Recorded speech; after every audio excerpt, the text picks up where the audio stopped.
મુરબ્બીઓ અને મિત્રો, આપણા જૂની પેઢીના લોકો એક બહુ સરસ કહેવત કહેતા હતા કે દિવાળી દિવાળી, દિવાળી સાથે પ્રકાશ, દીવા, ધર્મ અધર્મ, ઉત્સાહ, ઉમંગ, નવું વર્ષ જેવી અનેક વાતો જોડાયેલી છે. અને એમાં સૌથી અગત્યની આ છે, સામાન્ય રીતે આ દિવાળી એક ઉત્સવની પણ જીવનનો રૂઢિપ્રયોગ પણ બની ગઈ છે. કોઈ સારું કામ થાય, કોઈ સફળતા મળે, કોઈ નવી વસ્તુ મળે, નવા દિવસ આવે તો આપણે એને તરત દિવાળી આવી એમ કહીએ. અને તેથી ઊંધું હોય તો હોળી પણ.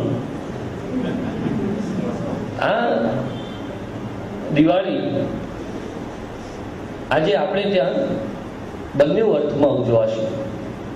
એટલે કે પરંપરાગત રીતે, એટલે કે જે એનો દિવસ છે, જે અમાસ છે, વર્ષનો જે છેલ્લો દિવસ છે, નવી નૂતન પ્રભાની પૂર્વ સંધ્યાઓ છે, એ દિવાળી તો ઉજવાશે જ. પણ આપણા ઘડિયાઓએ કહેલી દિવાળે એવી દિવાળી પણ ઉજવાશે. કારણ કે ખરા અર્થમાં આજે આપણે મન ચંગા થવાનું છે. આપણી આ નાનકડી કથરોટમાં ગંગા આવી છે. માટે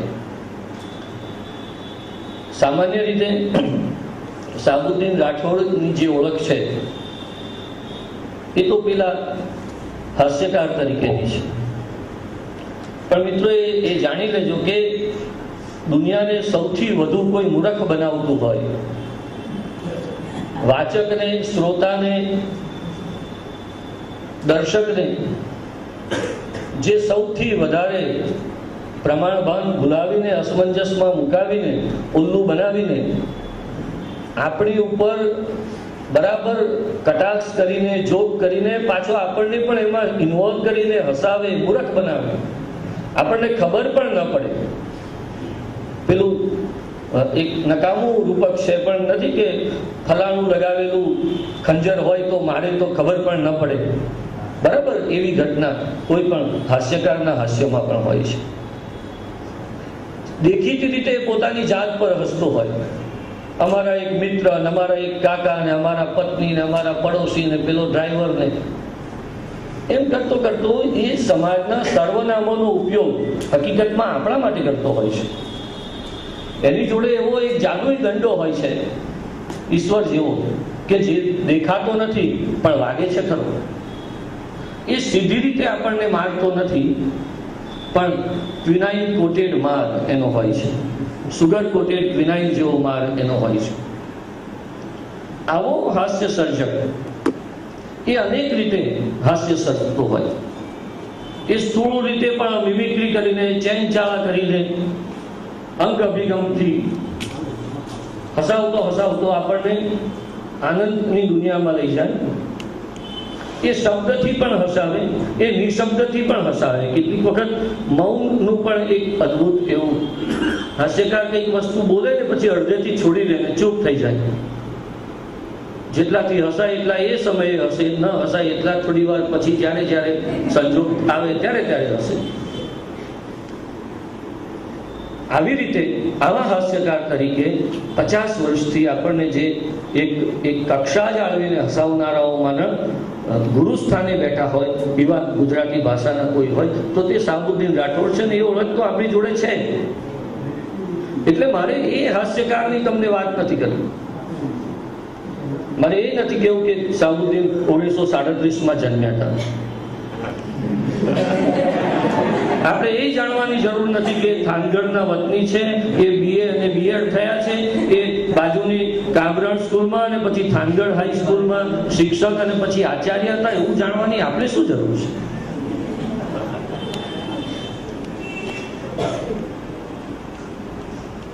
મારે એમની જે ઓળખ આપવી છે એ જુદા પ્રકાર, અને એ ઓળખ એ છે કે આ હાસ્યકાર હકીકતમાં મેં કહ્યું એમ છુપાયેલા ફિલસૂફ છે, અનસંગ હીરો છે, ફિલસૂફ તરીકેનો અપ્રકાશિત એવું રત્ન છે.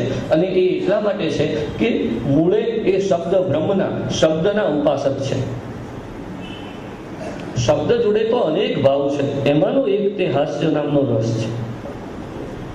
પણ એ જીવનની બધી જ અમંગળ ઘટનાઓ, દુઃખો, તકલીફો, પીડાઓ, યાતનાઓને શબ્દના માધ્યમથી પેલા રસમાં ઝબોડીને આપણને આપે છે. અને તમને નવાઈ લાગશે કે શબ્દ સાથે એમને જીવનમાં બીજું કોઈ અભિન્ન તત્વ હોય તો તે અભિનય છે. આ નાટકના માણસ છે. આપણને એ નવાઈ લાગશે કે એમણે નાટકની શરૂઆત શાહબુદ્દીન રાઠોડ, થાનગઢના વતની, દુનિયા ફરેલા, આખા રાજ્યમાં અને દેશ દુનિયામાં જાણીતા, જેને સૌરાષ્ટ્ર જેવા દૂર પ્રદેશમાં અહીંથી બેઠા છે, તો એમણે મને એ કહેતા અત્યંત આનંદ થાય છે કે જીવનમાં 1958માં એમણે પહેલી વખત નાટક કરવાની શરૂઆત નડિયાદથી કરી હતી. આ સાથે નડિયાદની કલામંદિર સંસ્થા, એનું રખેવાળ નામનું નાટક. અને તમને બધાને શાહબુદ્દીનનો પરમ મિત્ર તો ખબર જ છે ને, કયો? ચંદ. તો એની સાથે થઈ અને એમણે આ રખેવાળમાં અભિનય કરેલો. અને એ પછી નાટ્ય સર્જક તરીકે, નાટ્યકાર સામે બહુ મોટો એક પડકાર હોય છે.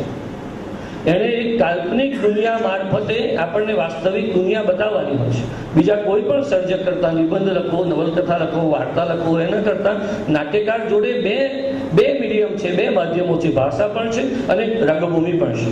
એની ઉપર એને અભિનય કરતા કરતા આ વાત આપણને પહોંચાડવાની છે. અને આ એવો મોટો નાટ્યકાર છે કે 1858માં એમણે રખેવાળ તો ભજવ્યું, પણ એ પછી 59માં એમણે મુસાફિર નાટક, 60માં એમણે આજ અને કાલ, અને પછી તો સુરત દાદાનો ભોગ, કરમની કઠણાઈ, માંગડાવાળો, શિક્ષણનું સર્જન, ઇન્સાનિયત, એવા અનેક નાટકો એમણે લખ્યા અને જે બહુ સફળ રીતે ભજવાયા. આ નાટ્યકાર શાહબુદ્દીન રાઠોડ આપણને ખબર નથી. આ ફિલસૂફ શાહબુદ્દીન રાઠોડ આપણને ખબર નથી કે જે એક તરફ નીત્સેને, બીજી તરફ રજનીશને, ત્રીજી તરફ અબ્રાહમ લિંકનને, ચોથી તરફ ગાંધીજીને, પાંચમી તરફ પોતાની શાળાના નાનકડા પટાવાળાના ભૌતિક જીવનમાંથી ઝબુકતા એવા સામાન્ય ફિલોસોફીને એ બહુ સરસ રીતે આપણી સમક્ષ સહજતાથી રજૂ કરે છે. બરાબર કોઈ એકદમ અઘરું અપાચ્ય એવું પીણું આપણે કેમ ઘૂંટડે ઘૂંટડે પીતા હોઈએ છીએ, જોડે કશું ખાતા ખાતા, એમ આ ઘૂંટડે ઘૂંટડે પીએ તો એનો નશો ચડે, એવું એમનું આ ફિલસૂફી ભર્યું હાસ્ય છે. આ હસતા એ ફિલસૂફે જીવનમાં એક કામ નહીં કરવાની પ્રતિજ્ઞા લીધી હતી અને એમને કરવું નહોતું. એમણે કહ્યું છે કે આ મારે ક્યાં કરવું હતું, અને તે લખવાનું કામ, અને એ રીતે હાસ્ય નિબંધ લખવાનું. મારે લખવું નથી એવું કહીને એમણે માત્ર 10 નિબંધ સંગ્રહો આપ્યા છે. અને એ નિબંધ સંગ્રહના નામ છે મારે ક્યાં લખવું હતું, લાખ રૂપિયાની વાત, દેવું તો મર્દ કરે, મારો ગધેડો ક્યાંક ખોવાયો છે, હાસ્યનો વરઘોડો, અણમોલ આતિથ્ય, હસતા હસાવતા, દુઃખી થવાની કળા અને સજ્જન મિત્રોના સંગાથ. એ કહે છે કે હું તો એક સમય એવો હતો કે જ્યારે હાસ્યના કમ્પાર્ટમેન્ટમાંથી પણ ઉતરી ગયો, પણ મને ઉતરતા સહેજ વાર લાગી. મને ખબર નહીં પડી કે હવે મારે ઉતરવાનું છે. બધાને એવું વાર લાગે, એ સચિન તેંડુલકર હોય કે શાહબુદ્દીન રાઠોડ નક્કી કરતા કે હવે મારે ઉતરવાનું છે. અને પછી એમણે જોયું કે અરે મારે ઉતરવાનું હતું ને, આ ગાડી તો ઉપડી. એટલે ચાલુ ગાડીએ એ દોડતા દોડતા ઉતર્યા, હાંફળા હાસ્ય સર્જનના કમ્પાર્ટમેન્ટમાંથી. તો બાજુના કમ્પાર્ટમેન્ટમાં આપણા બહુ મોટા લેખક હરીન્દ્ર દવે બેઠા. હરીન્દ્ર દવેને તો કે આ કોઈ માણસ બિચારો દોડતો દોડતો આવે છે અને ગાડીમાં એને ચડવાનું છે ને ગાડી ચૂકાઈ ગઈ છે ને એને તો ડાફોલિયા મારે છે, એને ખબર નથી કેમ ચડવું. ધડાક કરતા એમનો હાથ પકડીને બાજુના કમ્પાર્ટમેન્ટમાં ખેંચી દીધો. અને તે કમ્પાર્ટમેન્ટ તે અખબારી કોલમ અને એ કટાર લેખો શરૂ થયા. ફૂલછાપ, જન્મભૂમિ, ત્યાંથી માંડીને ગુજરાત સમાચાર સુધી મારે ક્યાં લખવું હતું એમ કહેતા કહેતા આપણને સૌને છેતરતા પેલા ફિલસૂફીને એક સુગર કોટેડ એવા પદાર્થ સાથે આપતા સૌથી અગત્યની વાત મને જે સૌથી વધારે ગમતી સાબુદ્દીન રાઠોડની, એમના વિશે એક વાત બહુ કહેવાય ગઈ કે કક્ષા જાળવીને હાસ્યમાં કક્ષા જાળવવી અઘરી છે, કારણ કે હાસ્યનું કામ જ લપસનું છે. એ કહે છે કે મદારીની ખરી કળા એના વાંદરાને નચવવામાં નથી. કોઈ મદારી એના વાંદરાને નચવી જાય ને તો સમજવું કે આ એની આવડત નથી. મદારીની ખરી કળા એના વાંદરાને કંટ્રોલ રાખવામાં છે. કઠોળામાંથી મરચું કેટલું નાખવું, મીઠું કેટલું નાખવું એ બહુ અગત્યનું છે. મીઠું હોવું એ અગત્યનું નથી. એમ હાસ્યને પણ કયા પ્રમાણમાં, કઈ કક્ષામાં, કેવી રીતે આપવું, એક કક્ષા જાળવીને આપવું એ સહેલી વાત નથી. એ બહુ સરસ વાત છે, બહુ મોટી વાત છે અને બહુ સરસ રીતે આપણે ત્યાં એ સાબુદ્દીનભાઈ માટે કહેવાય પડશે. પણ એનાથી પણ એક મોટો બીજો વિશેષ જે મારે છેલ્લે સાબુદ્દીનની ઓળખાણમાં કહેવો છે તે કે સામાન્ય રીતે હાસ્યકાર, મિમિક્રી મેન, હાસ્ય સર્જક, હાસ્યનો વક્તા, વ્યાખ્યાતા, એનો કોઈ એક્ટર એ હસાવવા માટે જાતના કેવા ભાવો ઉત્પન્ન કરે, છેતરવા માટે. બને કે એ ચેંચાળા કરે નહીં તો એ ગંભીર થઈને પણ હસાવે, અથવા તો એ એકદમ શાંત રસમાં જઈને હસાવે, એ શૃંગારમાં જઈને હસાવે. આ મેં એવા સર્જક જોયા. એના માટે શબ્દ કહેવાયો છે આસન સે મત ડોલ. એ પોતે જાણે સાવ નિર્લેપ હોય, પોતાને જાણે કઈ છે જ નહીં, સાફ કાંચી ઉતારે એમ આ પોતાની વાતને ઉતારીને આપણી આગળ આપે. અને આવી રીતે હજારો આંખો અને કરોડો દાંતો હસતા હોય ને તો આમ ગંભીરતાથી બેસી રહેવું જાણે કઈ બન્યું જ નથી. અને એ રીતે આપણને વનેચંદના વરઘોડામાંથી માંડીને શિક્ષકોના બારોટિયા સુધીની સફર કરાવવી એ કંઈ નાની સૂની વાત નથી. આપણો આ અર્થમાં આજે ખરેખર દિવસ વળ્યો છે, જેનું વરસ સુધરે, એનું જીવન સુધરે. આપણને આવો સરસ લાભ આ ગ્રંથના રસ્તે મળ્યો છે. તો 76 વર્ષે થાનગઢથી ટ્રેનમાં આવવાનું, પછી ટ્રેન 2 કલાક મોડી હોય તો સ્ટેશને બેસી રહેવાનું. નડિયાદના સ્ટેશને છેલ્લા ડબ્બે ઉતરે તો 2 બેગો પકડીને, અમે તો કહ્યું કે અમે દરવાજે ઉભા રહીશું, તો 1/2 કિલોમીટર ચાલીને રાત્રે 10 વાગે ઉતરવાનું બેગો પકડીને. પછી ક્યાં ભાઈ કોઈને હોટલ નહીં શોધવાની, જે કંઈ મિત્ર હોય એને ત્યાં રહેવાનું. આ બધું તો ઠીક, સાબુદ્દીનભાઈ આવશો એમ ફોનથી પૂછીએ તો તરત હા કહી દેવાનું. અને પછી મને પત્ર લખો, મને પુરસ્કાર કેટલો આપશો, મને લેવા કોણ આવશે, મારે આવવાની સગવડ શું, આવી કોઈ વાતની પૃચ્છા નહીં કરવાની.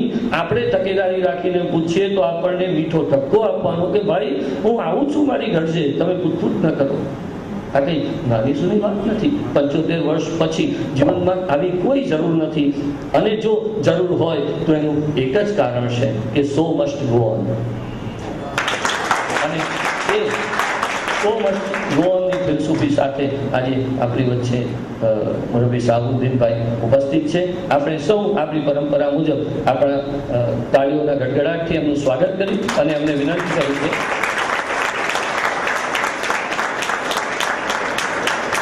આ પંથની આપણને સફર કરાવે. મુરબ્બી સાબુદ્દીનભાઈ.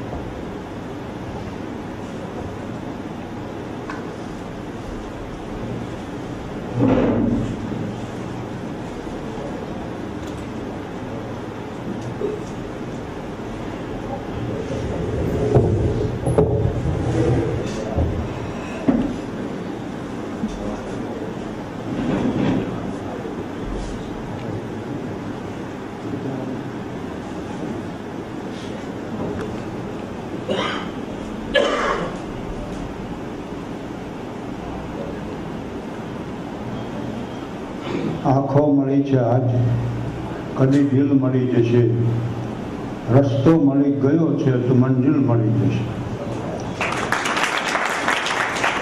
રોકાઈ જાઓ ઉર્મિઓ મારા હૃદયમાં, ખરો દોસ્તનું મળ્યું છે તો મહેફિલ મળી જશે. માઇક ટેસ્ટિંગ માટે બોલું છું.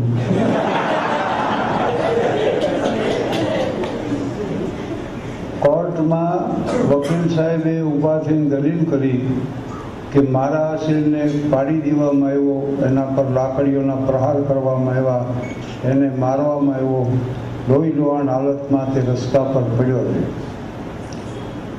તો અસીલ એ વખતે રોવા માંડ્યું.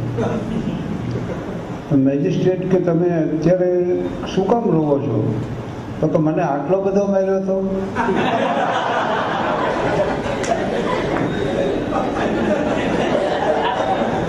સાહેબે દલીલ કરી ત્યારે મને ખબર પડી. એટલે મને હું અસિતભાઈનું સાંભળતો પ્રવચન,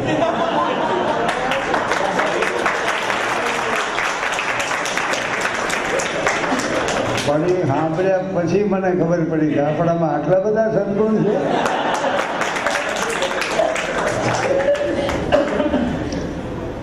બહુ સીધી વાત છે, પણ નડિયાદનો ઉલ્લેખ કર્યો એ વાત બહુ સાચી. થાનમાં પરશુરામ પોટ્રી ને હિસાબે 62 વર્ષ ગણેશોત્સવ આવ્યો. બહુ મેં ગણેશોત્સવમાં કાર્યક્રમ આવ્યો. પૂનાઈ જે 1882માં લોકમાન્ય ટિળકે આની શરૂઆત કરી, અને જ્યાં જ્યાં મહારાષ્ટ્રનો છે અહીંયા ગણેશોત્સવ થાય. એટલે અમારા ગામમાં ગામ વચ્ચે 2 તળાવ હોય, થાન ને પાદર. છોકરો હાલતા શીખે એની અરે તરતા શીખે, અને તરતા શીખે એની અરે અભિનય કરતા શીખે. કારણ કે નાના બાળકોના કાર્યક્રમો યાદ હતા. એમાં નડિયાદ કલા મંદિરનું ગોવિંદરામ વ્યાસ એમણે લખેલું નાટક રખેવાળ એ પુસ્તક હાથમાં આવ્યું. એટલે અમને ભણતા ત્યારે અમારા કાર્યક્રમો તો ત્યાં ગણેશ ઉત્સવમાં થતા. થાનની પહેચાન હોય ને તો 62 વર્ષ ચાલેલો ગણેશ ઉત્સવ, 54 વર્ષ ચાલેલો નવરાત્રિ મહોત્સવ, 9 થી 10 રામચરિત માનસ, પછી કલાકારના કાર્યક્રમો, વિદ્વાનોના પ્રવચનો, સંતોની સંતવાણી, એમ 55 વર્ષ. એટલે અમે 56માં રખેવાળ ભજ્યું, 57માં એમનું ને એમનું ગોવિંદરામ વ્યાસ સૈનિક નાટક ભજ્યું. સ્ત્રી પાત્રો વગરના નાટકો મળતા નહીં. એટલે મને વિચાર આવ્યો કે આપણે લખી નાખીએ. મુસાફિર નાટક મેં લખ્યું, અમે ભજ્યું. પછી 2 સ્ત્રી પાત્રો મળ્યા એટલે કરમની કઠણાઈ લખ્યું. પછી આજ અને કાલ લખ્યું. એ ગુજરાત રાજ્યમાં પ્રથમ આવેલું નાટક. અને સુરજ દાદાનો ગોખ એ પ્રથમ આવેલું. ઇન્સાનિયત એની તો વાત કરી ને, તો હું બીએડમાં હતો. પછી 62માં માંગડાવાળો એ ચીને આક્રમણ કર્યું ત્યારે ભંડોળ એકત્રિત કરવા લાગ્યું. એટલે આ રીતે મારો લેખનનો સંબંધ 56થી. પ્રકાશકોને કીધું ગુજરાત રાજ્યમાં પ્રથમ આવેલા નાટકો છે. તો કે નાટકોનું પુસ્તક ખરીદીને વાંચવાવાળા કેટલા, એટલે ન છપાણા. પુસ્તક ન છપાણા. એટલે મારો પણ સ્ટેજ સાથેનો મારો સંબંધ આ રીતે જળવાય. 54 વર્ષ નવરાત્રિ મહોત્સવ આવેલો, અને થાનમાં 70 વર્ષથી વોલીબોલ રમાય. મારી દીકરીઓ થાનની હોય ને એટલે એડમિશન કોલેજમાં મળી જાય. કંસાગરા મહિલા કોલેજમાં થાન વોલીબોલ રમો તો હા.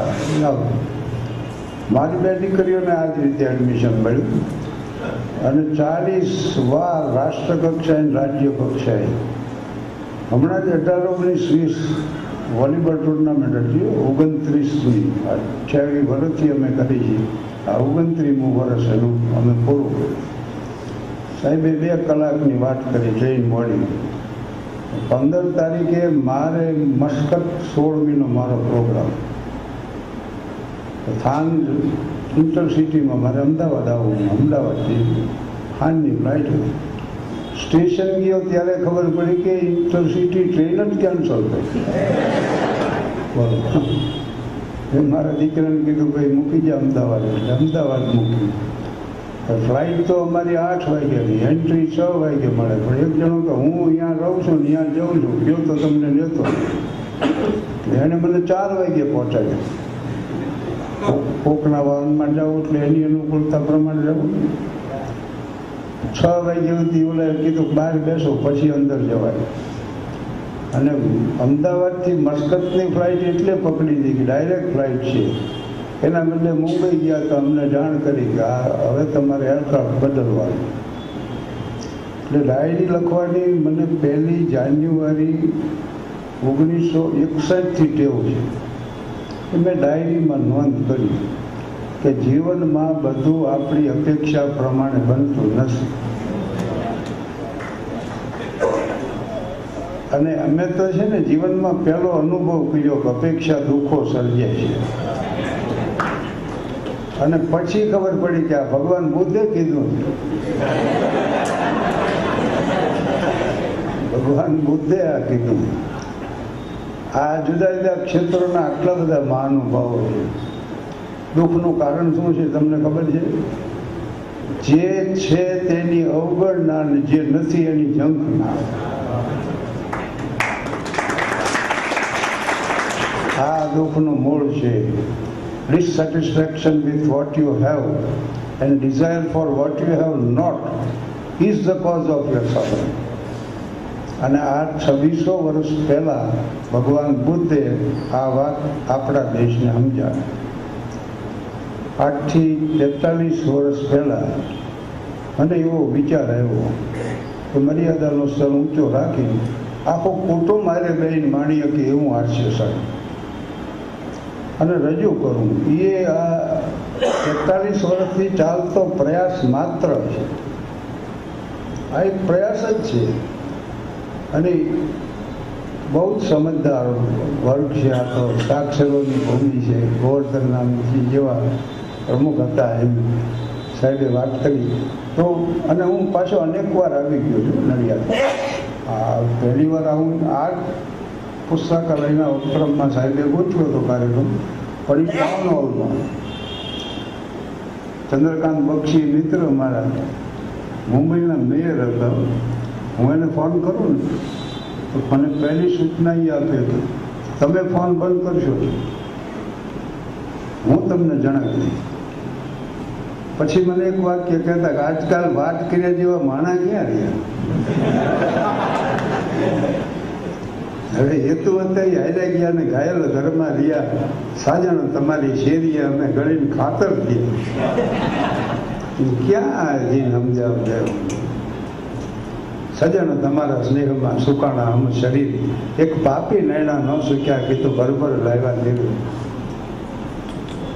લકડી જલી કોયલા ભયા કોયલા જલા ભાઈ ખાક મેં અભાગી એસી જલી કોયલા ભાઈ ન રાખ.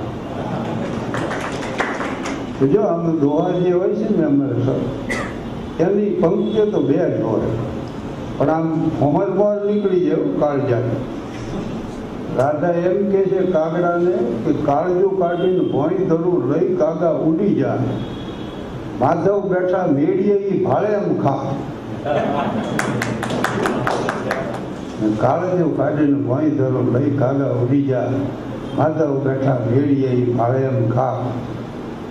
તો વેદના રાધાની છે. રાધાની વેદના તો દુનિયાએ જાણી, પણ માધવની વેદના અજાણી. હૈયાના નોખમાં હંગરીને રાખી હોઠ પર કઢીએ ને આણી. આ રાધાની વેદના તો દુનિયાએ જાણી. તો આમાં એક જ દાદા માત્ર વીરનો એક જ ભાવ છે, પણ કેટલી રીતે વ્યક્ત થયું. હિન્દીમાં છે દુઆ કાગા જબ તુમ ખાયો ચુનચુન ખાયો માંસ દો નૈના મત ખાયો મોહે પિયા મિલન की आस. બીજી વિરણી એમ કે છે કે કાગા નૈન નિકાલ દો જો પીઓ પાસ લે જાય. પહેલે દર્શ દિખાય કે ફિર લીજો પાય. તો એક વાત એ છે કે આવું સાંભળવા વાળો વર્ગ હવે ઓછો થતો જાય. પણ એની સામે એક વાત છે કે સારું રજૂ કરો, સારું બોલો કે સારું લખો, તો એને સાંભળવા વાળો વાંચવા વાળો વર્ગ તો છે પાછો. ભલે નાનો છે પણ એને નામશેષ નથી થયો છે. અને સમાજનું મૂલ્યાંકન એમાં રહેતા કલાકારો, વૈજ્ઞાનિકો, સાક્ષરો, લેખકો, ફિલસૂફો, ગણિતજ્ઞો, સંગીતાચાર્યો એના ઉપરથી થાય. રિયાદમાં કેટલા કેટલા થઈ ગયા અનુભવ એના ઉપરથી આ ગામનું મૂલ્યાંકન થાય. તો અને ડાયા માણસો લઘુમતીમાં જોયો, ચોપાટીમાં તો હજારો ભેગા થાય ને એવરેસ્ટમાં તો કોક જ જાય. ચોપાટીનું માધ્યમ ઘટતું નથી, ઓનું વધતું નથી એવું કાંઈ. એટલે સમજદારોનો વર્ગ ઓછો હોય છે, પણ મુશ્કેલી ક્યાં હોય? બનાર શું કહેતા મૂર્ખાઓ જે રહ્યા ને એનો વિશ્વાસ તૂટતો નથી અને બુદ્ધિમાનો શંકા કુશંકામાંથી ઊંચા નથી આવતા. એનો મને કે મૂર્ખમાં અને બુદ્ધિમાનમાં એક જ ફરક હોય છે કે તમે કંઈક વિધાન કરો ને એની સામે બુદ્ધિમાન તરફ દલીલ કરે અને મૂર્ખાઓ એ સ્વીકારી. મેં કીધું આ તમે જે વિધાન કર્યો છો એ તમે તો સ્વીકારો છો ને? મને કે હા હું સ્વીકારું છું. કેવું કીધું?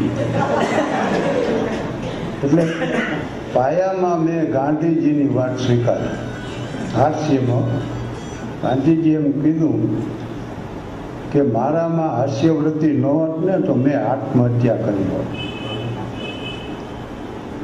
મારામાં હાસ્યવૃત્તિ ન હોત તો મેં આત્મહત્યા કરી હોત. ગાંધીજીની વાત યાદ રાખ્યા જેવી.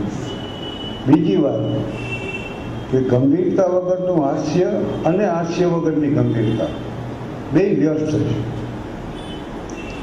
એટલે સુરેશ દલાલ લખ્યું ને મારા પુસ્તકમાં, અને એને પૂછ્યું સુરેશભાઈએ મને કે શિક્ષણ અને હાસ્યનો સુમેળ કેવી રીતે સાધ્યો? મેં કીધું મેં શિક્ષણથી હાસ્યને ગંભીર બને અને હાસ્યથી શિક્ષણને હળવું બને. એટલે આમ સમન્વય જળવાઈ ગયો. એટલે આ પત્રકારો પૂછે મને કે તમારું નામ શાહબુદ્દીન અટક રાઠોડ, તમારી જાતિ કઈ? એટલે હું કહું નર જાતિ. પણ એમાં ઊંડી વાત એ છે કે મંદિર મસ્જિદ गिरजा घर को बांट लिया भगवान को, जमी आसमां को भी बांटा, मत बांटो इंसान को. એટલે હિન્દી હૈ હમ વતન હૈ હિન્દુસ્તાન હમારા. આટલી વાત પૂરતી છે. ફળમાં તમને શું ભાવે? ઉધાર મળે ત્યાંથી કેસર કેરી ખાઈ, પછી કેળાથી ચલાવે. તમારી પત્નીના સ્વભાવ વિશે કંઈ કહી શકશો? મેં કીધું ના, હું ન કહી શકું, પણ હું સહનશીલ છું એવી તમે નોંધ કરી.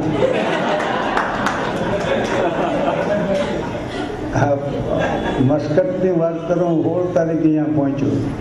હું 1987માં હોઉં પહેલો મસ્કટ ગયો, પછી 2001માં ગયો, પછી આ 2013માં.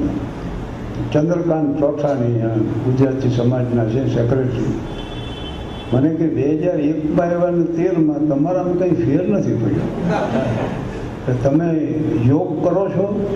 મેં કીધું ના, પરિવારથી વિયોગ રહે છે. અને પારકા ઘરે ઉત્તમ પ્રકારના ભોજન કર્યા હોય, ઘરે પાછું ડાયટિંગ કર્યું. મને પૂછે ને તંદુરસ્તીનું રહસ્ય, ભાઈ આ રહસ્ય. પણ ડૉક્ટર આલ્બર્ટ શ્વાઇટ્ઝર કહેતા કે વણથંભી સક્રિયતા અને હળવી રમૂજ વૃત્તિ એમાં જીવનની સાર્થકતા છે. અને બહુ ઊંડી વાત છે. વણથંભી સક્રિયતા 78માં વર્ષે આટલી દોડધામ કરવાની મને જરૂર નથી, પણ સક્રિય રહેવું એમ. આજે જ હું પાછો જવાનો છું. 8મી બાંબર છે, 9મી પાછો ગાંધીનગર છે, વળી 11મી વડિયા જવું છે. પણ સવારમાં આવો તો તમારી સામે કામ આવું. એટલે એક ઉદ્દેશ છે. ફેડરિક નીટ્સે કહેતા શેના માટે જીવવું એટલી તમને ખબર હોય પછી જીવવામાં તકલીફ નહીં પડે. પછી માણસ જીવશે ગમે એમ કરે. માણસને એ ખબર નથી હોતી ને આ બધા ભેગા થયા ભાઈઓ ત્યારે બહુ તમને આનંદ અત્યારે આવતો હોય છે. એનું કારણ શું છે ખબર છે? હૃદય જ્યારે પ્રેમથી ભરેલું હોય ને ત્યારે મન ખાલી હોય. મન જ્યારે ભરેલા હોય ને ત્યાં હૃદય ખાલી હોય. આપણા જીવન એવા થઈ ગયા, મન જ ભરેલા. खबर नहीं हो निकले थे कहाँ जाने के लिए पहुँचे हैं कहाँ मालूम नहीं दिन रात भटकते कदमों को मंजिल का निशा मालूम. એટલે સીધી વાત એ છે કે જીવનમાં એવી સ્થિતિ આવે જ્યારે તમે નિર્ણય જ ન કરી શકો શું કરવું, ત્યારે એક જ વાત અપનાવવા જેવી છે, follow your heart. Your heart is in left, but it is always right. ભલે ડાબી તરફ હોય પણ હોય સાચું. Your heart is in left, but it is always right. હૃદયને અનુસરો. એક જણો મને કે સારા કામમાં થોડા પૈસા વાપરવા શું કરવું? મેં કે જેના ઉછીના લીધા એને દઈ.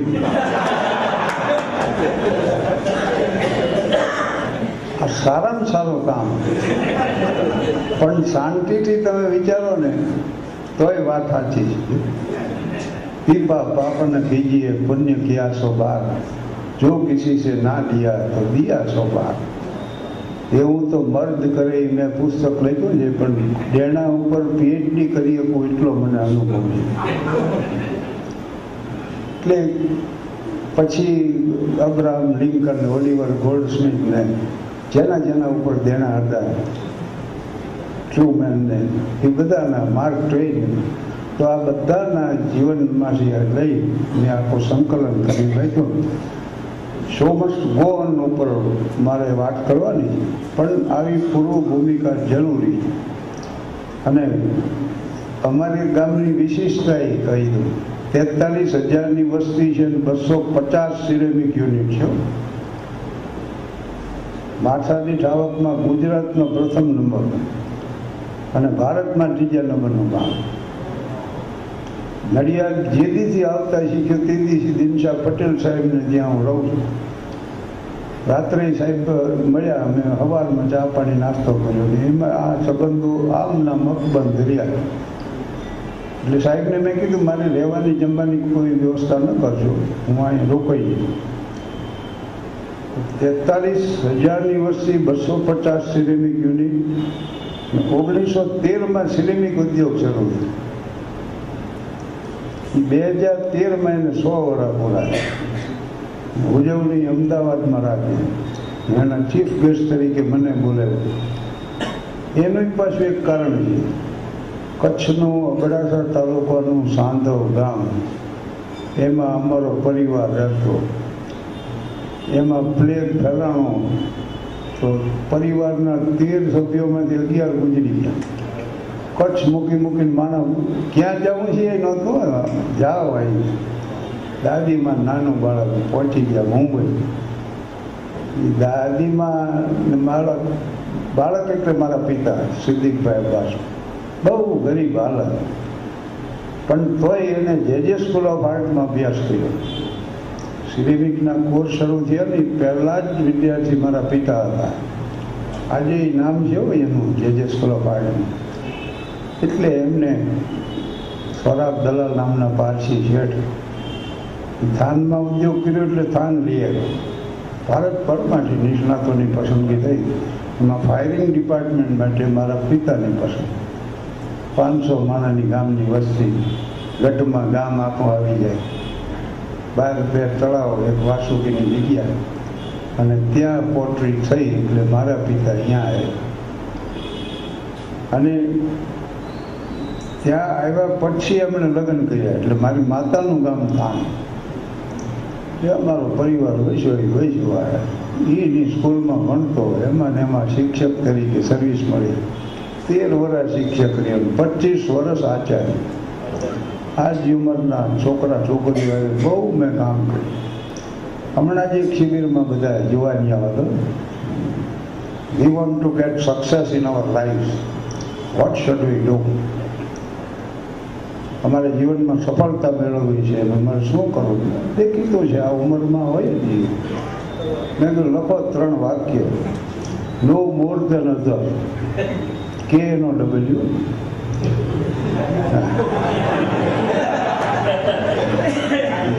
નો more than other, work more than other, expect less than અધર.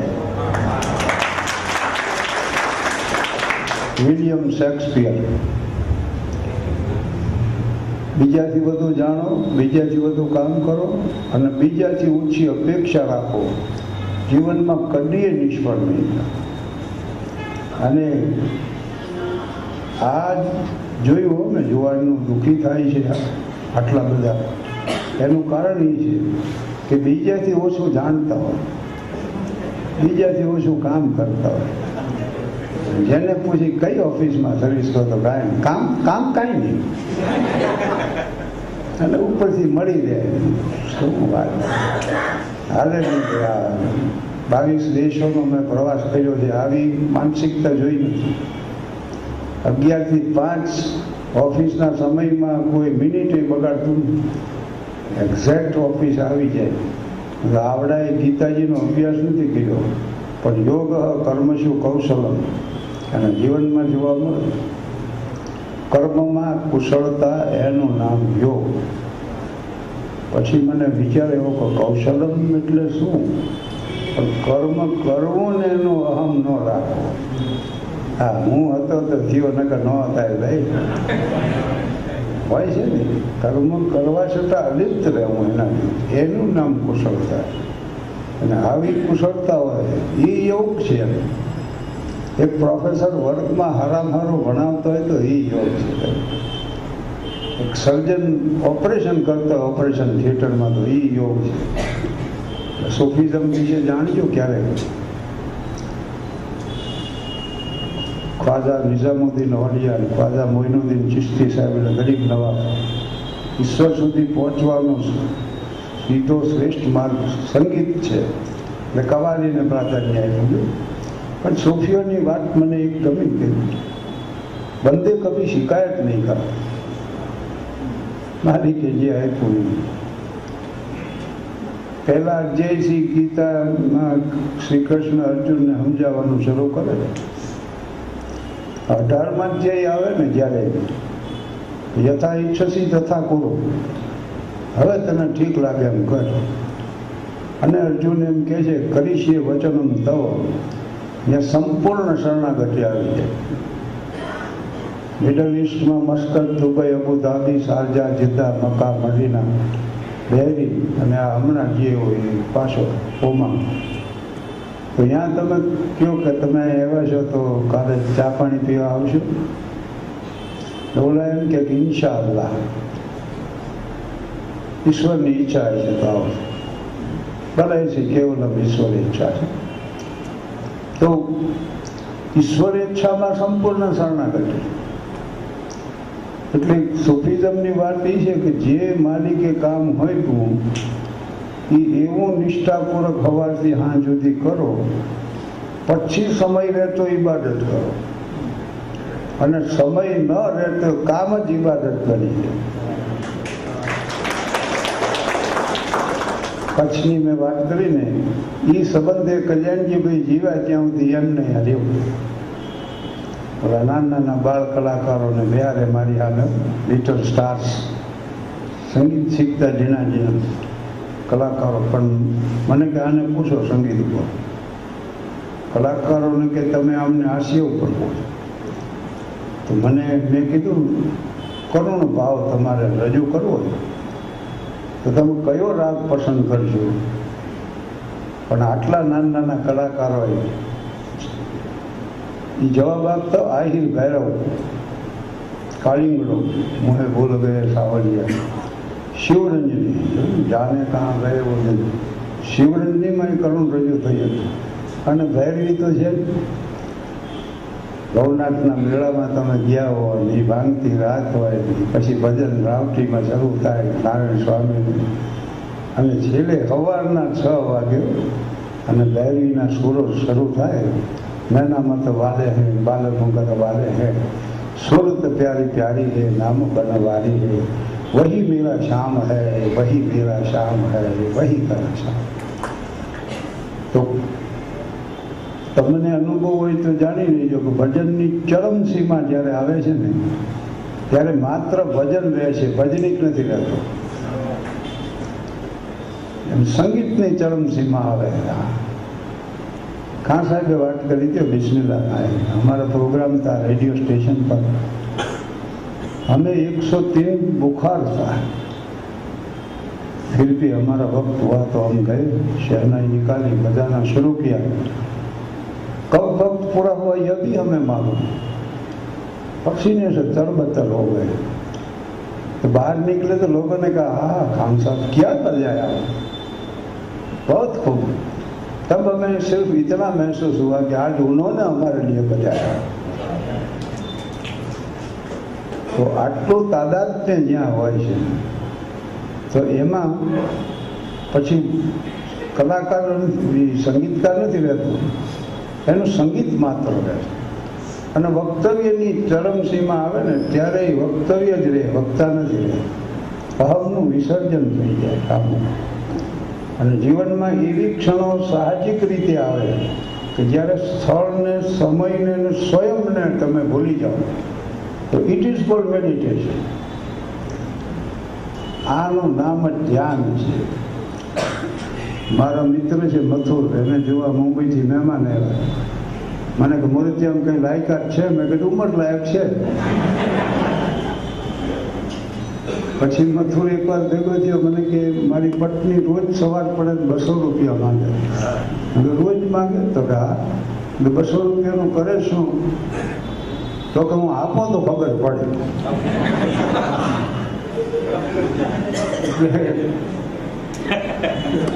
એક જણો મને વિદેશ પ્રવાસની વાત કરતો, મને કે હું પેરિસ જઈ એવું. મેં કીધું મોનાલિસા જોયું? તો કે એવા નાના નાના ગામડા જોવાનો ટાઈમ.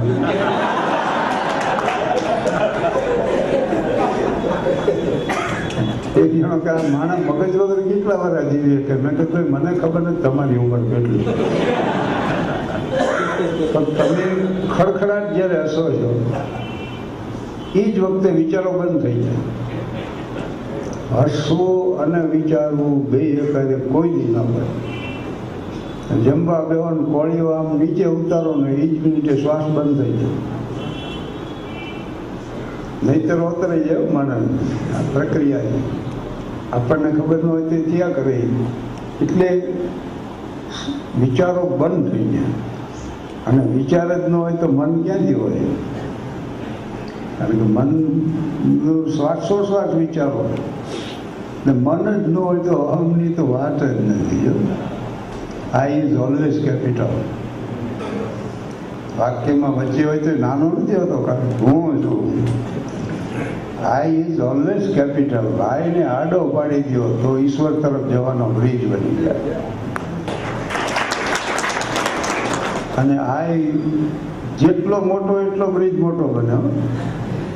अगर है शौक मिलने का तो हरदम लो लगाता जा, जलाकर खुद नो माई को वसम तन पर लगाता.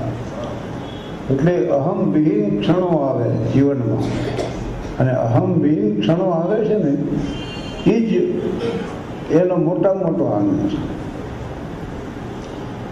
તો આ તમારા વિચારો બંધ થાય ને, ઓશોની વાત છે, it is the entrance of meditation. એટલે હાસ્ય ધ્યાનનું પ્રવેશ દ્વાર છે. હાસ્ય જે છે ને ધ્યાનનું પ્રવેશ દ્વાર છે, કારણ કે આમાં એ અનુભૂતિ થાય છે.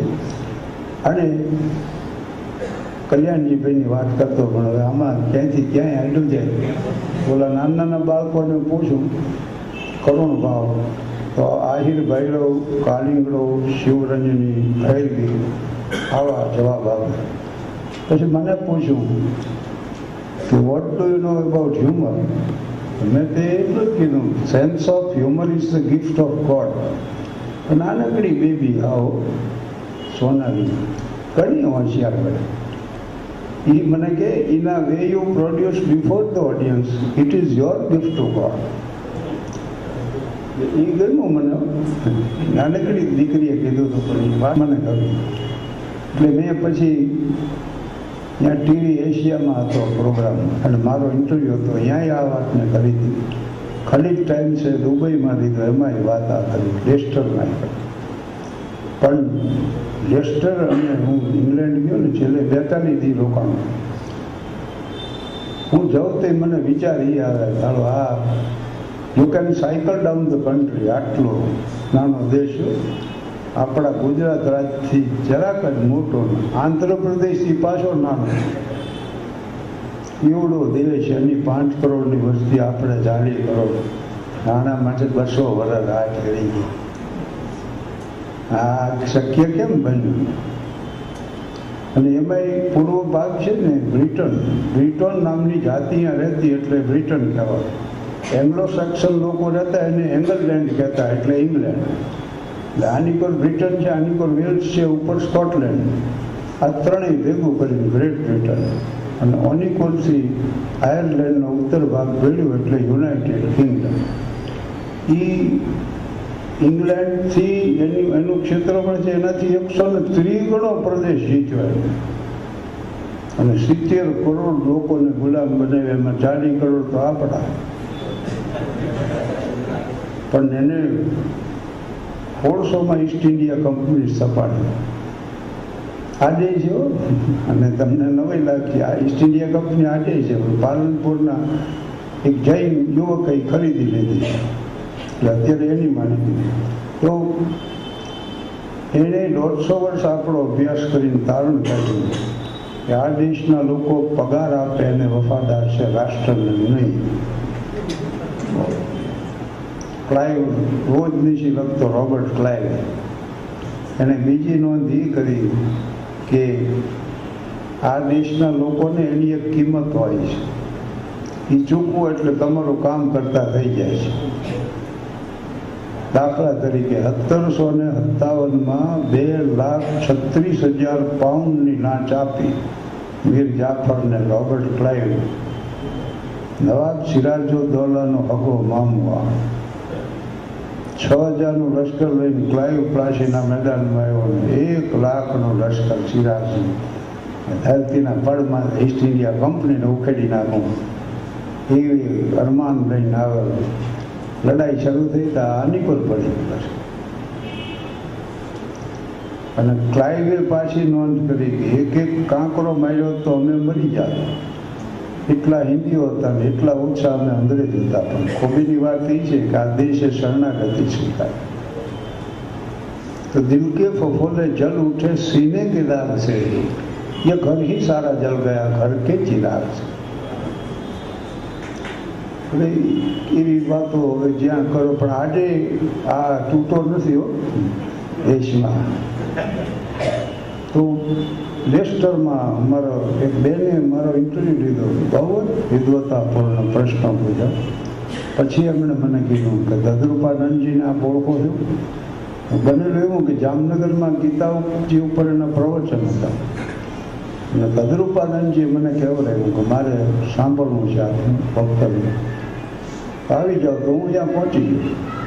એટલે મેં કીધું હા બેન હું ઓળખું. મને હું એની બેન થઉં છું. રાજકોટ રેડિયો સ્ટેશન ઉપર ભરત યાજ્ઞિક મારો વિદ્યાર્થી હતો, અને રખીવાળની સાહેબે જે કર્યું ને એમાં એને પાત્ર ભજ્યું.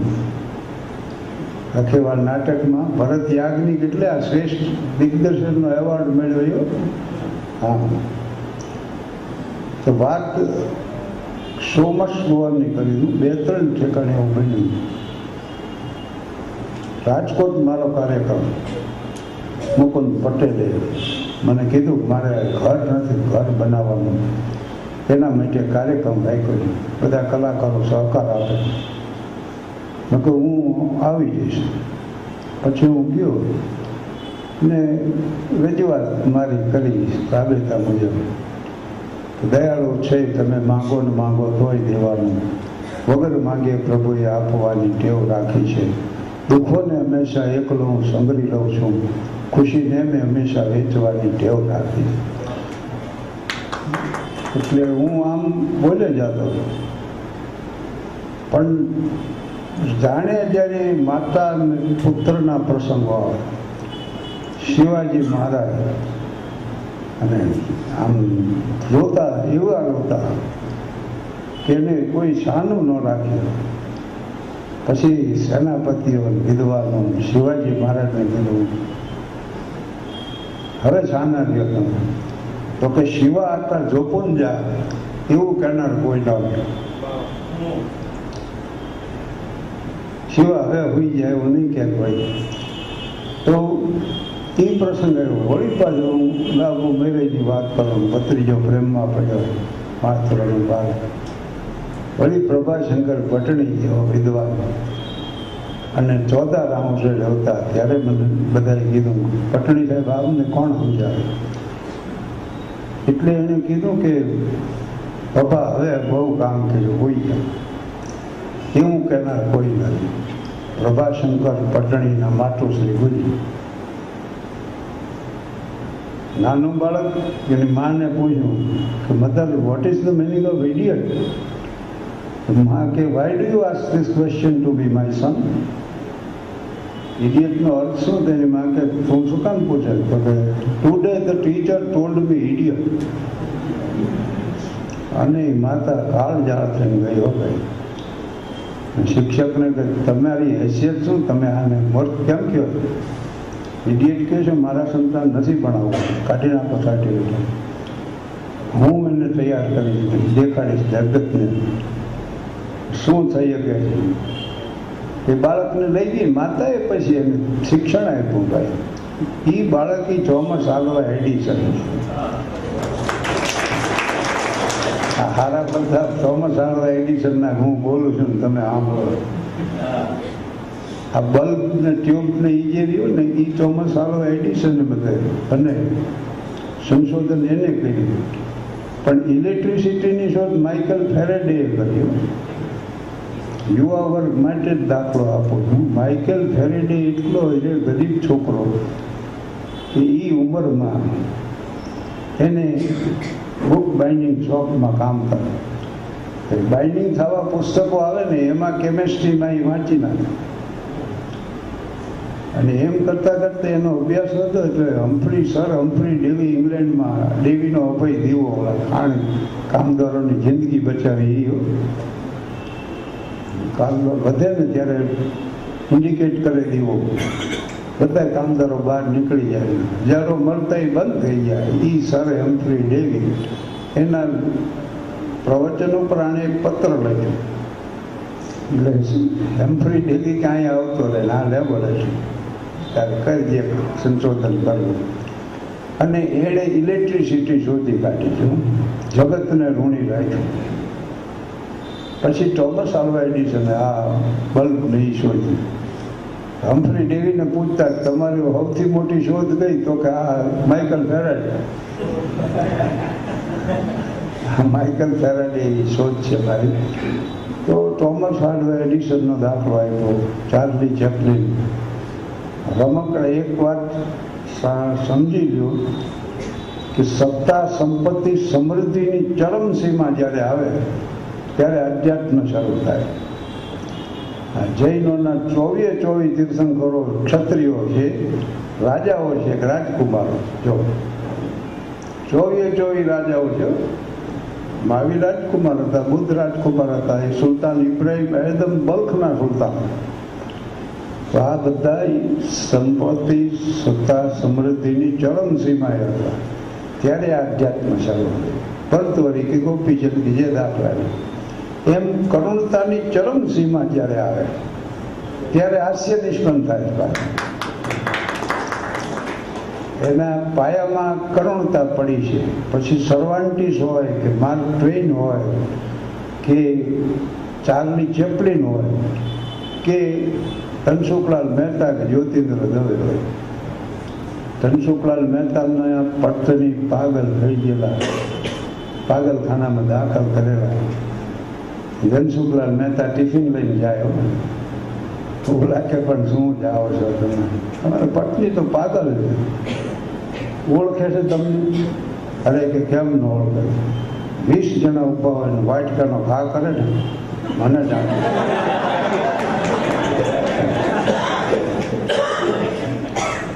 કરુણ મિશ્રિત હાસ્ય છે. કરુણતાની ચરમસીમાએ નિષ્ફળ થયેલ વાર છે. રમકડા રમવાની ઉંમરે ચાર્લી રમકડા વેચતો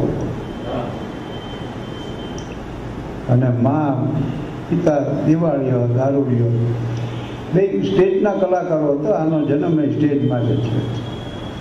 તો પિતા તો મૃત્યુ પામ્યો. બે સીડ અને ચાર બેની જવાબદારી માતા માટે નાના નાના પ્રોગ્રામ મળે અને નાના કલાકારના પ્રોગ્રામ નાના હોય ને એના પુરસ્કાર નાના હોય.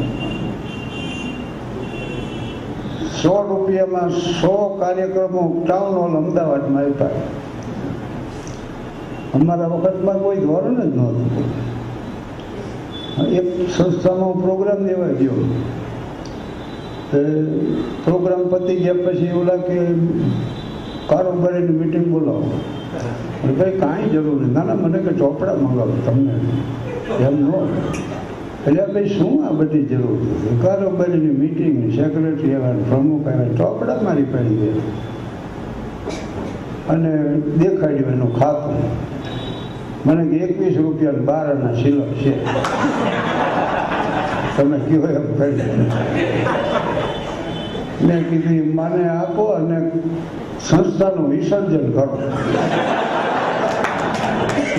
ઠરાવ લઈને જવું. અને હું ને દિવાળી બેન ને લાખાભાઈ ને પ્રાણભાઈ વાયો લઈને ના બીજાનું નાનજી મિસ્ત્રી પ્રોગ્રામ પત્યા પછી આ ટાઉન હોલ સામે ઓલું ચોક હતું ત્યાં ઊભા હોય છાપાની ટેક્સીઓ માટે. રાતે 2 વાગે ટેક્સીઓ નીકળે ને એમાં અણમોલ કલાકારો પછી પહેલા ટેક્સીમાં બંડલ ગોઠવાય અને એમાં જગ્યા દે ને પછી અમે ગોઠવાય. માંડ હંપડીને બેઠા હોય. પછી એકાબીજાને આશ્વાસન આપે. સાણંદમાં 2 બંડલ નીકળી જાય, વિરમગામમાં 3, અડધી ટેક્સી સુરેન્દ્રનગરમાં ખાલી, પછી જલસો. તો દીદી અમને તો ખબર હતી કે જેમની સંસારમાં વસની સફર હોતી નથી તેમને શું છે જગત તેની ખબર હોતી નથી. જિંદગીને મહત્વમાં છે માત્ર ધરતીનું શરણું, કોઈ નિભ્યો મેં હવે કે ખબર હોતી નથી. એટલે માતાને એક કાર્યક્રમ મળ્યો.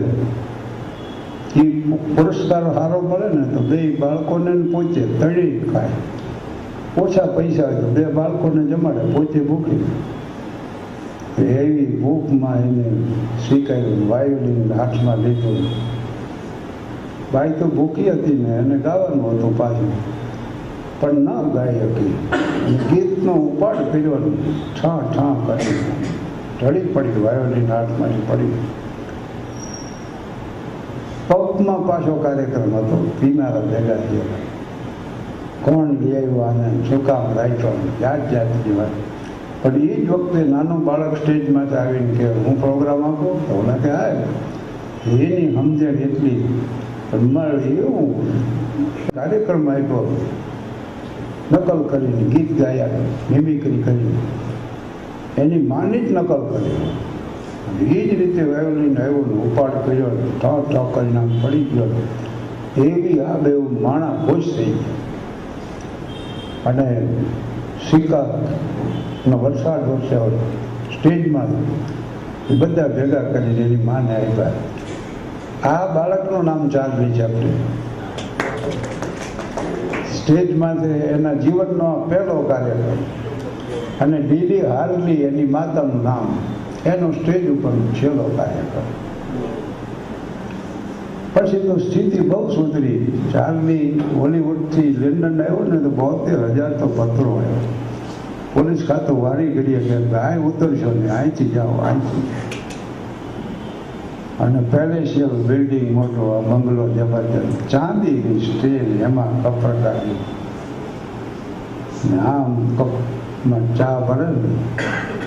માતા પાગલ માતા એમ કે બેટા એ વખતે 1 કપ ચા ને બ્રેડનો ટુકડો મળ્યો હોત ને તો હું ગાંડી ન થાય. આમાંથી હાસ્ય છે. The City Light with the Dictator and Gold Rush, Charlie Chaplin with modern times જે ચિત્રો બને. લંડનમાં હું એનું ઘર જોવા માટે ગયો હતો. એક ઘરમાં બોર્ડ માર્યો હતો, ચાર્લ્સ ચેપ્લિન લિવ્ડ હિયર. ત્યાં એક પ્રથા છે આવ્યો, ટાગોર જ્યાં રહેતા એ ઘરમાં હતો. અને શેક્સપિયરનું સ્ટેટફોર્ડ અપોન એવોન, આમ થોમસ બોલની જ બધી વાતો છે, એમાં મેં ઉલ્લેખ કર્યો. 2 વાર હું જઈએ શેક્સપિયરનું જન્મસ્થાન જોવા. અને કનેક્ટિકટ ગયો તો એ માર્ક ટ્વેઇનનું મકાન છે હાર્ટફોર્ડ નામનું. અને ત્યાં જાઓ તો જોજો આ રાખ્યું છે, બહુ જ એને અરમાનથી બનાવેલું. અને પછી સ્થિતિ એવી કથળી, મકાન માર્ક ટ્વેઈને વેચી નાખ્યું. અને 60 વર્ષની ઉંમરે $60,000 $60,000 લેણું. પૈસા બહુ ડળ્યા હતો, પણ જે ધંધા કર્યા એમાં ખોટ જ ગઈ. છેલ્લે પ્લેસ કર્યું એ પડ્યો ત્યાં. અને 60,000નું દેણું ભરવા માટે નીકળ્યા. દીકરી માંદી એમ ગુજરી ગયેલી. અને આવી હાલતમાં પ્રોગ્રામો આપવા, પરિવારનું ગુજરાન ચલાવવું, દેણું ભરતું જવું. ઇન્ડિયામાં હતા એવા તો. અને એ વખતે કાર્યક્રમ યોજાણો. વીરચંદ ગાંધી જે શિકાગો ધર્મ પરિષદમાં હતા ને, એણે માર્ક ટ્વેઇનની હારે ફરીને જૈન દેરાસરો દેખાડ્યા મુંબઈ. આ પુસ્તક જ છે ને, એમાં છે આ બધી વિગત. પણ જાણે અજાણે આ બધાએ શિવાજી મહારાજના, પ્રભાશંકર ભટ્ટણીના, એડિસનના આ પ્રસંગો આવતા જ ગયા ને, વાતાવરણ ઘેરું થતું, કરુણતાના ભાવો વિસ્તરતા. 12:50ની ટ્રેનમાં મારે રાજકોટથી પાછો થાવી જાવ. પણ દરબાર પૂંજાવાળા થાય વેલજીભાઈ ગજર, મારો પ્રોગ્રામ પૂરો છે, નીચે ઉતર્યું. મને કે આ કેમ આવું બધું આવ્યું? પછી મેં એને કીધું કે આજ મારી બા ગુજરી ગયા, અને સાબા હવે દોડતા ક્યાં સુધી કરીશ એવું કોઈ કહેનાર ન હોય. અને ત્યાં તો મારી રિક્ષા આવી, એટલે રિક્ષામાં હું બેઠો. અને જેતુદાન સંચાલન કરતા જેતુદાન કર્યું. એને મેં કીધું કાર્યક્રમ આગળ હલાવો, શો મસ્ટ ગો ઓન. અને આ લેખ જોયો સુરેશભાઈ, એટલે કે હવે પુસ્તકનું નામ જ આ, બીજું કાંઈ વિચારવું નથી. એટલે શો મસ્ટ ગો ઓન. આ કલાકારની જિંદગી છે. અને શું કામ આ બોલે છે? સંવેદન જગાવવું.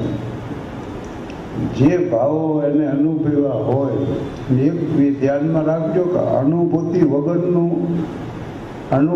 વગરની અભિવ્યક્તિ હોય ને, એ અસરકારક ન હોય.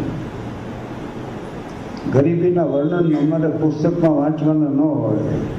₹30 લોજવાળા 2 ટાઈમ જમાડતા ને, તેથી મારું બજેટ 20 રૂપિયાનું હતું મહિનાનું. 54 થી 55 હું આલ્ફ્રેડ હાઈસ્કૂલમાં ભણતો. હમણાં મારો પ્રોગ્રામ હતો ભાવનગર, અને મેં આ વાત કરી હતી.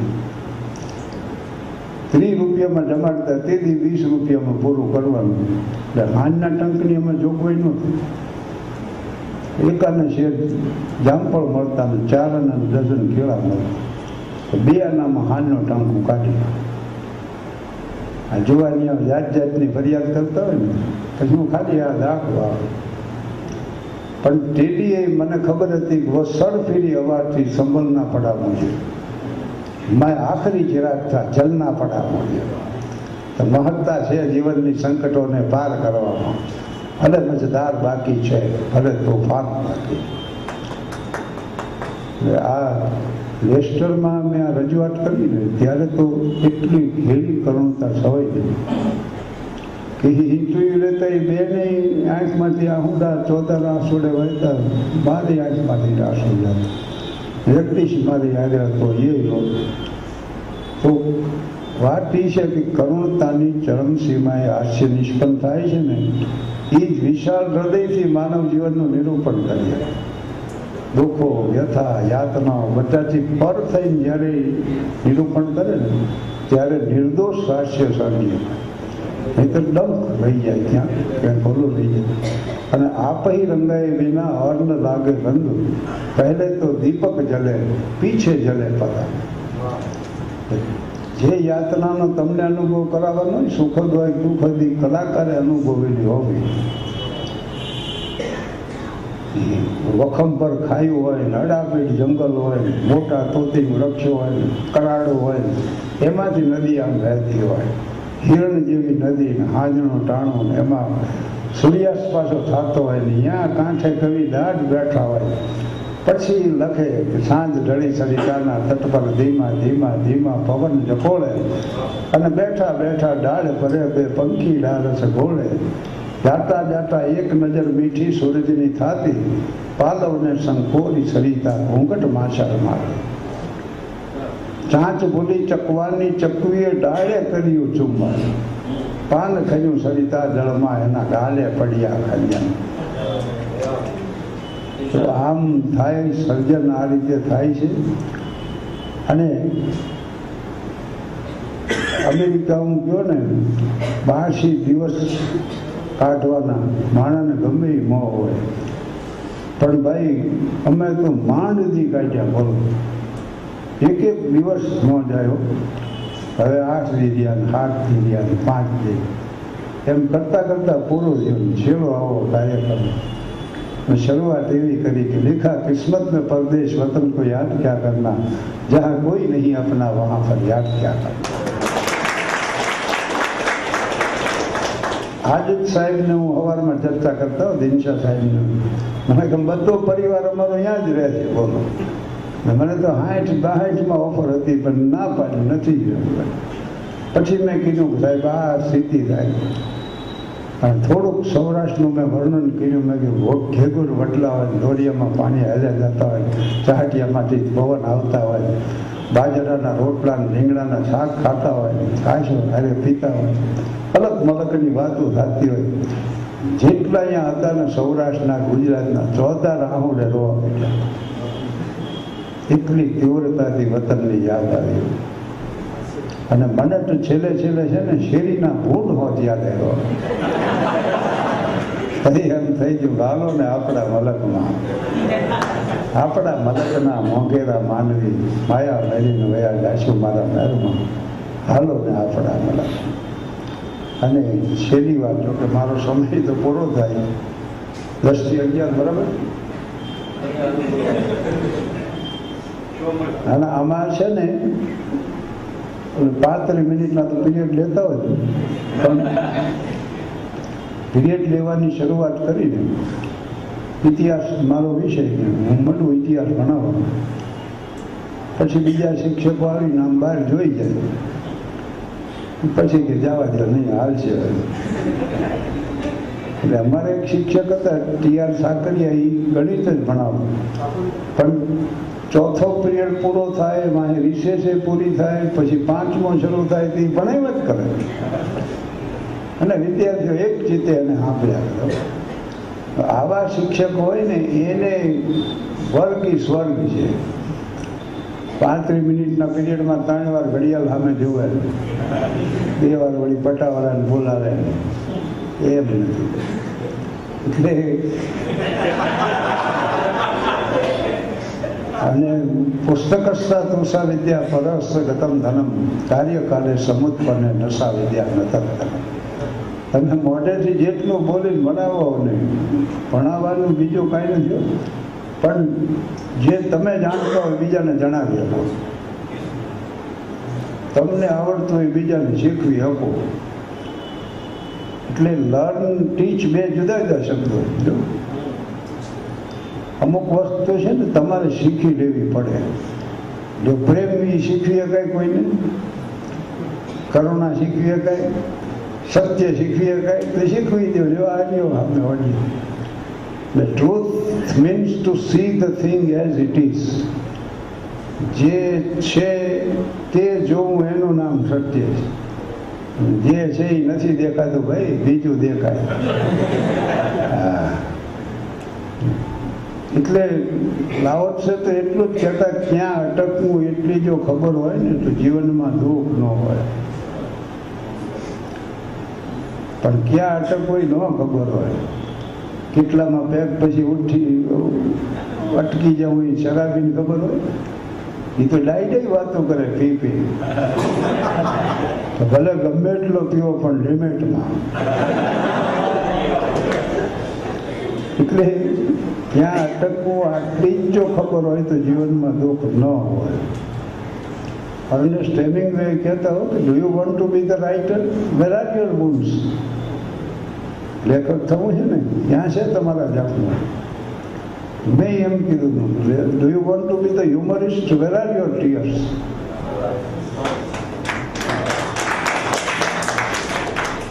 એટલે હવે વાત હું છેલ્લી કરી દઉં. હરીન્દ્રભાઈનો આગ્રહ મને જન્મભૂમિની ઓફિસે બેહાડે, મને સમજાવે તમે લખો.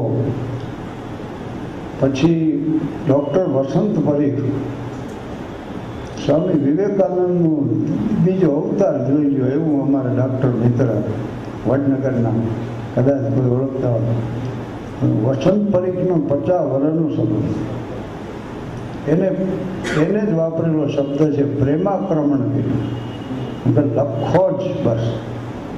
હરીન્દ્રભાઈએ તો શું કહ્યું કે જન્મભૂમિ પ્રવાસીમાં રીતસરની નોટ છાપી નાખી, હવેથી દર રવિવારે શાહબુદ્દીન રાઠોડ લખશે અને છાપો મને મોકલી. પછી મારા માટે ફરજિયાત બની ગઈ. એટલે મેં એક શરત કરી દીધી, હું જે લખો એ તમારે છાપવા. મને સાહજિક રીતે હાસ્ય આવશે તો હું લાવવા પ્રયાસ કરી. આ ઘર ધણી અમે અમદાવાદ જઈને એટલે પૂછે કેમ આવ્યા કે, એટલે મેં કહે આ આવ્યા. કારણ કે આ વખતે આવો ને રમતના ચોક્કસ ને ચોક્કસ આવજો. પણ અત્યારે આવ્યાનું શું? એટલે હરીન્દ્રભાઈએ છાપીને મને મોકલી દીધો, હું માંડ્યો લખવા. બહુ મુશ્કેલ હોય છે, કારણ બુધવારે મોકલી દેવું પડે, ગુરુ શુક્ર કમ્પોઝ થાય, પછી રવિવારે છપાય. પણ તોય 5 વર્ષ સુધી લખ્યા. જન્મભૂમિ પ્રવાસી, કચ્છ મિત્ર અને ફૂલછા. પછી વિદેશ પ્રવાસો થયા, એમ લિંક તૂટી જાય. પાછું ગુજરાત સમાચારમાં શરૂ કર્યું, વળી લખ્યું. એમાંય લખ્યો થોડો સમય, વળી એ બંધ થયું, વળી પછી અભિયાનમાં શરૂ કર્યું. અને આટલા અનુભવ પછી અત્યારે મુંબઈ સમાચારમાં દર રવિવારે મારી કોલમ હાલે અને ઉપર મહામાનવ દિનકર જોશીની ચાલે, સરદાર વલ્લભભાઈ પટેલ ઉપર વાંચ્યા જેવી છો. દિનકર જોશીનું હારે ભણતા 54માં ભાવનગરમાં દિનકર જોશીનું બે સાથે ભણતા. અને અમે જે આ હું વાત કરું ને, હું નટુ વન્યચંદ્ર, રતિલાલ, થોભણ, પ્રાણલાલ, અમે મિત્રો 1954માં થાનમાં SSCનો ક્લાસ હતો ને એટલે જુદા પડ્યા. બધાએ નક્કી કર્યું રામનવમીની છેલ્લી પાર્ટી કરી. એની 3 રૂપિયામાં લાડુ દાળ ભાત શાકની પાર્ટી થઈ જાય. એટલે અમે સાંજે સીધા સામાન બધા સાયકલોના એટલે ટાંગ્યું, હાલીને જઈ ભાંડિયા વેલી. મજાનું સ્થળ છે. ત્યાં ભાખરી, શાક અને છાશ કે દહીં હોય, આવું સાદું ભોજન. અને એ બધાને પીરસી દે. પછી બબે 3 ભાખરીઓ કઈ નટુ કે હજી મને એક આપો. તો થોપણ સુલેમાન રાંધતા એણે કીધું કે હવે કૂતરા હાટું 2 રાખી છે, તમે કયો તો કે જવા. અને અમે જુદા પડ્યા. કૃષ્ણ સુદામાં જુદા પડે ને, તારો મને સાંભળશે કથવારો. પણ નક્કી કર્યું કે દર રામનવમીએ ગમે ત્યાં હોય, પણ આગલી સાંજે મારે ત્યાં ભેગું થવું, રામનવમીની પાર્ટી કરવી અને બીજેથી લાડુ દાળ ભાત શાકનું ભોજન બનાવીને સાંજે પાછા આવું. આ હું મિત્રોને કહું છું એટલા માટે કે આ ક્રમ અમે 60 વર્ષથી 60 વર્ષ.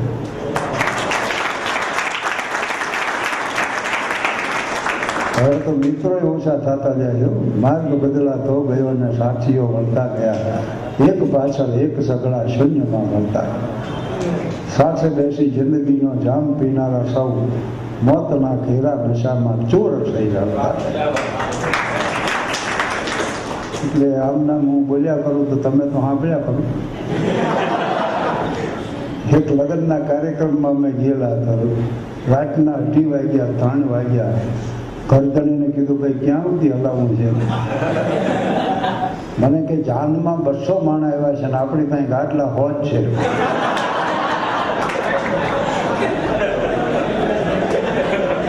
આમ નામ હવાર પાડી દો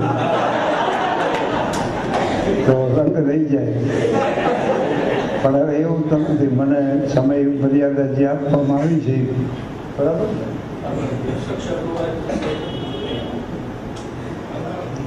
તમે પાછા પ્રશ્નોની જે વાત કરતા એ પછી પાછી રહેશે. ના પણ એક કામ કરો ને ભાઈ, અહીંયા પછી તમે પ્રશ્ન જે પૂછો ને એના હું તમને જવાબ આપી. અને 2 તબક્કામાં મને એવું જણાવો કે પહેલાં તમારે વક્તવ્ય રજૂ કરવાનું છે અને ત્યાર પછી તમે પ્રશ્નો જે પૂછો એની છણાવટ કરવાની છે. અને આ શો મસ્ટ ગો ઓન એ ઇમેજ પબ્લિકેશનના 5 પુસ્તકો છે.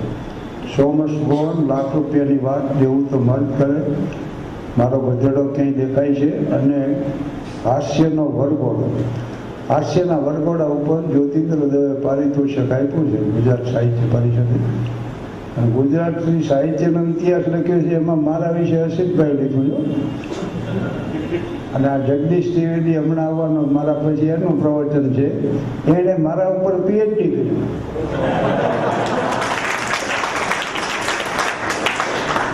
એટલે માણસે જીવનમાં વાંચવા યોગ્ય કંઈક લખવું જોઈએ. માણસે જીવનમાં વાંચવા યોગ્ય કંઈક લખવું જોઈએ અને કાં લખવા યોગ્ય જીવન જીવવું જોઈએ.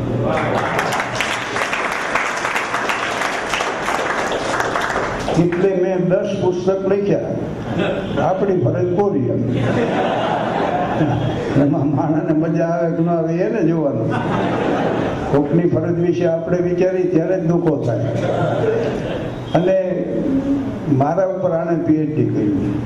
દેવશંકર મહેતા એના નાના થયો, એણે એના ઉપર પહેલું પીએચડી કર્યું અને બીજું મારા ઉપર કર્યું. એને પદવી એનાયત થઈ ને ત્યારે હું હતો હાજર રહીલો. ગોપાલકૃષ્ણ ગાંધીજીના પૌત્ર એને મને પરિચય કરાવ્યો કે ભાઈ આ અમારે વરિષ્ઠ હાસ્યકાર. એટલે એને મને કીધું એ હાસ્યકાર જરૂર હોંગે ક્યોંકि વરના ઇતને ગંભીર નહીં હો सकते. અમિતાભ બચ્ચન ને અડા રજની વાયરનું શૂટિંગ કરીને બહાર નીકળ્યા એટલે ઓલા લોકોએ પરિચય આપ્યો કે ભાઈ અમારા ગુજરાત કે એ વરિષ્ઠ હાસ્યકાર. તરત ઊભા રહી ગયા તરત. પછી અમે મળ્યા ત્યારે પાપડપોળ મારી સિરિયલ હાલતી.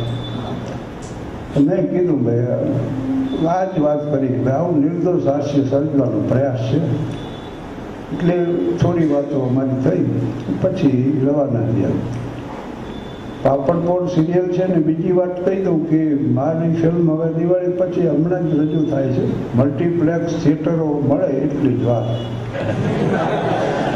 મેં એક ફિલ્મ બનાવી છે શાહબુદ્દીન રાઠોડનો હાસ્ય વરઘોડો.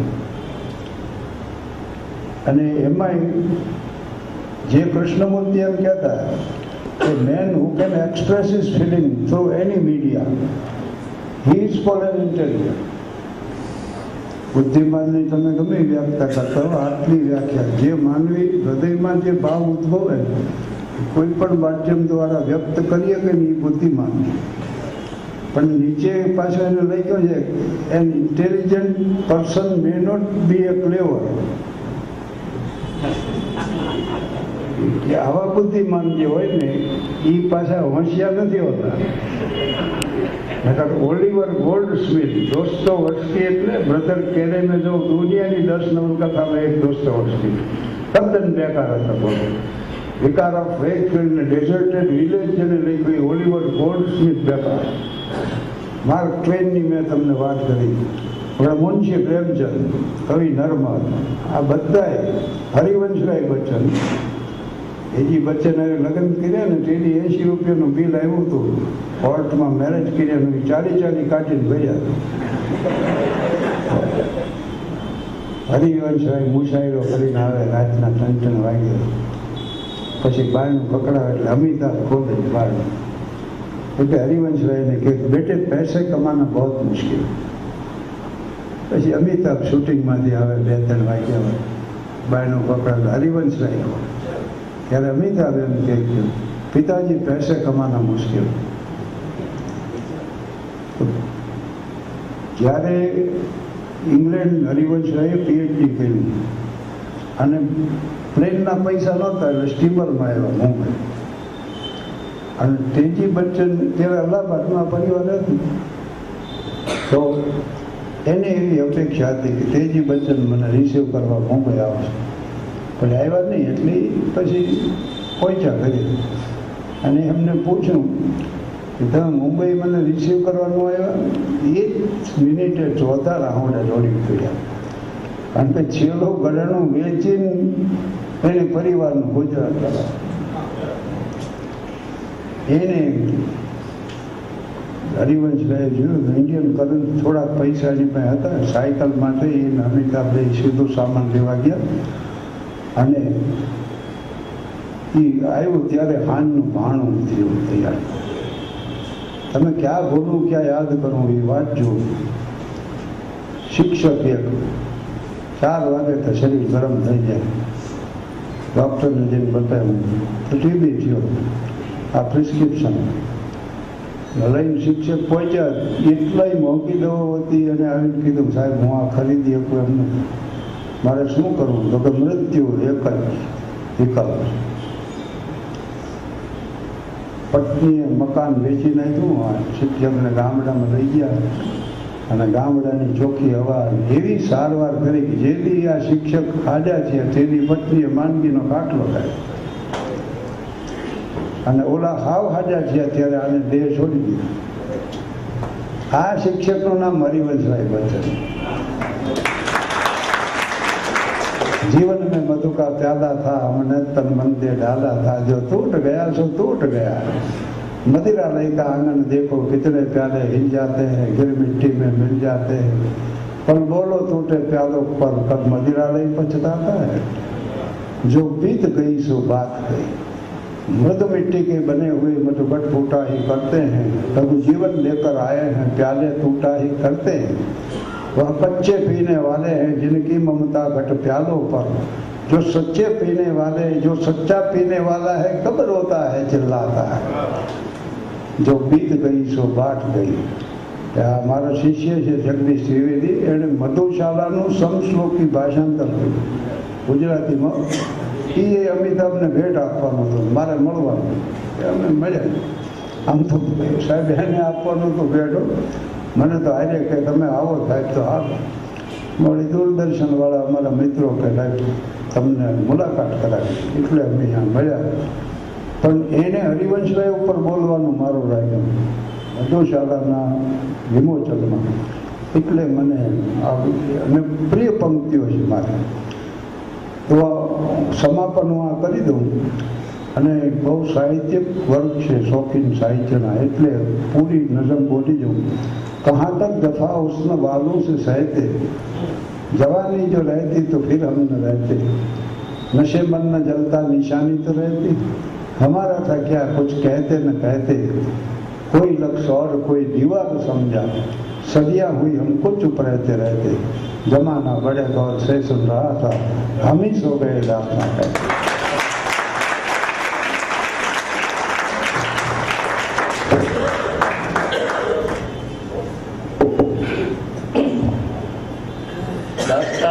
કહેતે કહેતે તેમણે આપણને સૌને બહુ અદ્ભુત રીતે જગાડ્યા છે.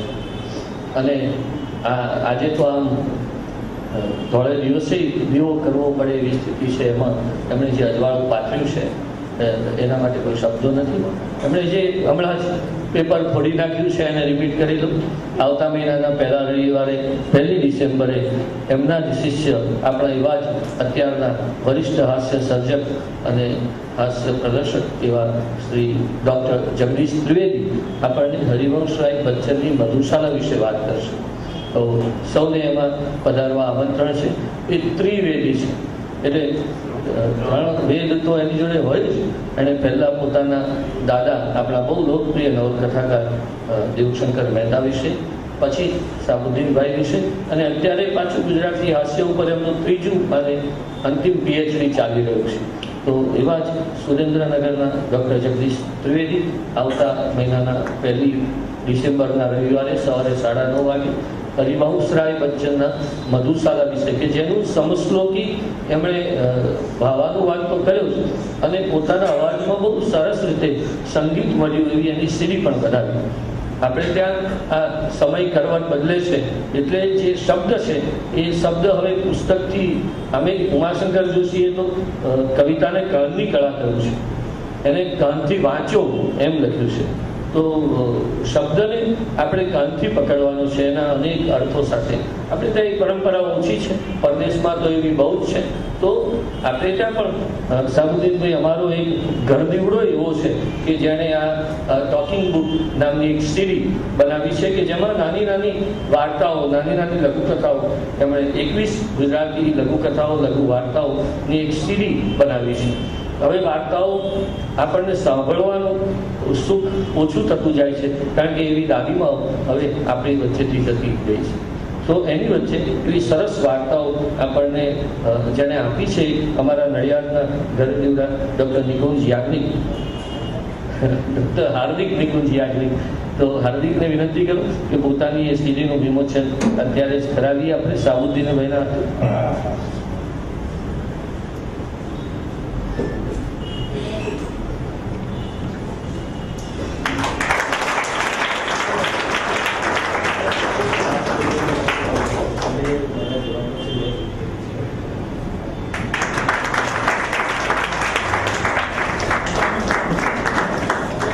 સ્વરચિત અને સ્વપઠિત આવી રીતે ગુજરાતી ભાષામાં પહેલી વખત આવી સીડી બહાર પડી રહી છે. ટોકિંગ, હા.